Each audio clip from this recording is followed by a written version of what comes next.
once again, and first things first, I want to apologise for my absence for the past few weeks. I was just looking the other day, it's been about 4 weeks since I uploaded a video. Basically what's happened is I've been investing a lot of my time playing games instead of making videos about them. Like I say, I apologise, but I had a backlog of games that I really needed to play. Some that just needed testing, but I had a few games that I really wanted to play, but these are games that involve like investing a lot of your time in, RPGs and such like. So, you know, I just really thought I'd you know, just concentrate my spare time on actually playing games for a while, especially some of these games that involve, you know, like 80 plus 100 plus hours and stuff like that. So I didn't have anything planned as far as the video goes. I will do next week. But what I wanted to do was just talk about a couple of them games that I'm playing and just, you know, tell you about them, give you my thoughts on them, because I thought, you know, my channel might as well get something out of this absence of me playing too many games. So yeah, here's a couple of games I've been playing recently. Right, now I've already mentioned RPGs, and I picked this up at Leeds Retro Game Fair, Final Fantasy VII. This is what I've spent a lot of my time doing. Absolutely fantastic game. This was my introduction to the Final Fantasy series, as you know, would have been for a lot of, you know, people here in the UK. I mean, we didn't get all the other games. I think we got Final Fantasy Mystic Quest or something, which is like a pretty simplified RPG. But I do see elements of a simplified RPG in this. I think why I enjoyed this so much, it wasn't just my introduction to Final Fantasy, it was my first introduction to like JRPGs and the whole kind of turn-based combat systems, and sort of, you know, using kind of different elements against different enemies depending on their weaknesses and stuff. And yeah, I remember playing this back in the day, 1997. It was probably about 98 by the time I got round to playing it, and being really, really impressed by it. Now, I only played it once. I didn't own it back in the day.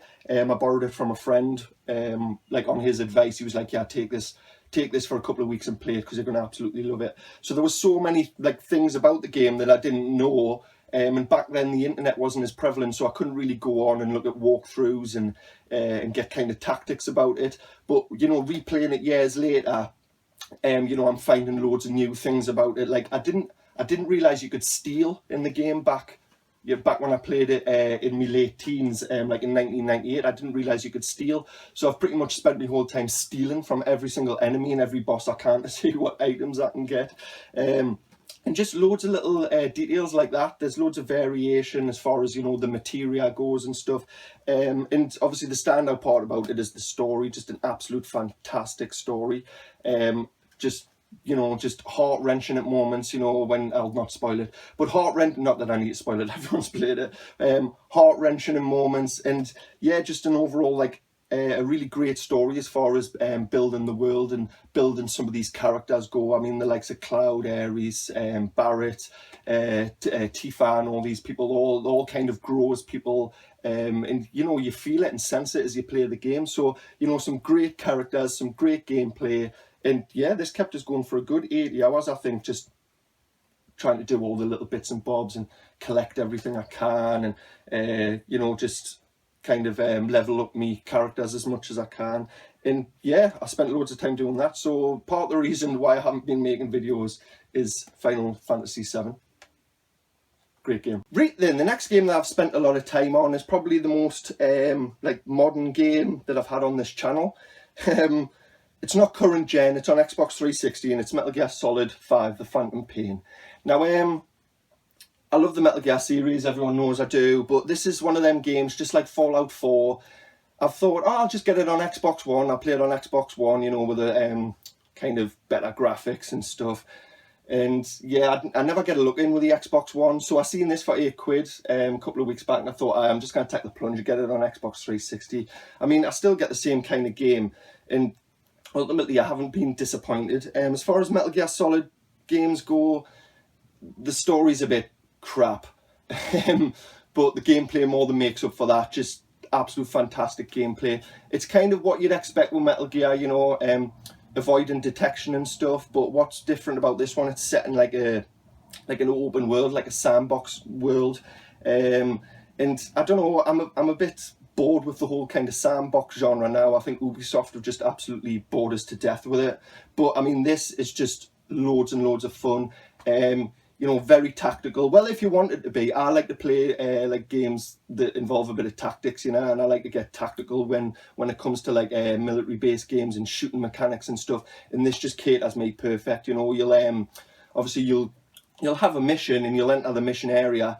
And what you'll do is you'll go towards your objective, but you know, along the way you'll stop and you'll like recce the area and mark targets and different enemies in the area, so you get a better picture of what's going on in this area before you actually, you know, go in and try and infiltrate it stealthily. Now, I say infiltrate it stealthily. You can just go in all guns blazing if that's what you want, but obviously it's Metal Gear Solid, so you want to try and be a bit stealthy. I'll try and mix it up a bit between missions. Maybe it's one mission being a bit quiet, another one being loud and brash and blowing people away, or maybe it's a mixture of both in one mission, like go in, recce an area, stay very silent until I find what I need to find, like say it's satellite dishes to blow up, and then just go loud and then just blow them all up, and then, you know, the whole base just goes on alert, and they put flares in the air and start hitting you with like grenades and mortar attacks. It's loads and loads and loads of fun. On top of, like, you know, the open world gameplay as well, you get to build your mother base, which is basically kind of, it's just upgrading your team and all your like items and weapons and stuff. But basically what it means is, as you're doing this, as you're upgrading your team and stuff, your mother base is growing around you. So it starts off as like one oil rig structure, and obviously as you're leveling up and buying like new parts to it to make your teams and weapons and items better, you get more parts to the structure and they're all linked together, and it just makes this massive base. It's really immersive. It makes you feel like really part of the game and care about, you know, like your team and your characters and your HQ and stuff like that. And yeah, I mean, just absolutely fantastic. Like I say, as far as storyline goes, it's probably the weakest of the Metal Gear Solid games I've played, which, you know, you do expect good story with Metal Gear games, but, you know, given it's Hideo Kojima. But I mean, as far as gameplay goes, gameplay is just absolutely fantastic, absolutely amazing. So yeah, the Phantom Pain, Metal Gear Solid 5 on Xbox 360, because I didn't get a look in on the Xbox One. Aye, so that's pretty much it. Those are the two games. I mean, there's been a few others, like a couple of Super Nintendo games and Mega Drive games that I've had to like test and I've had a quick play. But they're very, like I say, they're very much like, you know, pick up and play games. And these are games that I've wanted to play, but I've known that I'm going to have to invest a bit of time. I kind of just put these on one night for a few hours, and then, you know, come back to it the next night for a few hours, and then maybe leave it for a few days and then come back a couple hours, you know, and then a week later not play. You know, you need, with these, like, especially Final Fantasy VII, it's a very story-driven game. So, you know, you need to be, like, invested in that story and just spend a lot of time with it, you know, lots of leveling up and, you know, just getting to know the game and your characters. And these games, you know, are very in-depth. So, like I say, I apologise for my absence over the past few weeks, but I'll be back to regular videos from next week. I've got a few things lined up. And yeah, I just thought, you know, I'd get something out of, you know, these two games other than fantastic gameplay, just being able to share them with you and tell you where I've been and what I've been playing. So that's pretty much it. Thanks very much for watching, people. If you've enjoyed what you've seen, please hit that like button. If you've enjoyed it in particular, please hit the subscribe button. And like always, leave us your comments, people, because I absolutely love your feedback. Tell us what you thought of these games. If you've played them recently, you haven't played them, if you've played Metal Gear Solid on a different console, you know, whatever, just let us know what you think of these games, because like I say, I always love having a bit of crack and banter with you in the comments section. So thanks very much for watching, people. Hopefully I'll catch you next time. Bye.